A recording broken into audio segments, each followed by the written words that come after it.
திருப்பாவை பாசுரம் 22. அங்கன்மான் ஞாலத்து அரசரபீமான பங்கமாய் வந்து நின் பள்ளி கட்டீர் கீழே சங்கம் இரு பார்ப்போல் வந்து தலை பெய்தோம் கிண்கிணிவாய் செய்த தாமரை பூ போலே செங்கஞ்சிறு சிறிதே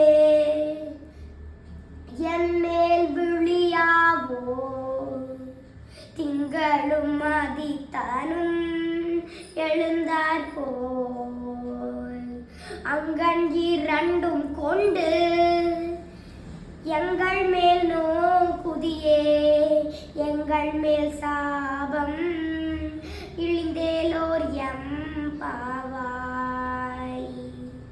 ஆண்டாள் திருவடிகளே சரணம். சர்வம் ஸ்ரீ கிருஷ்ணார்ப்பணம்.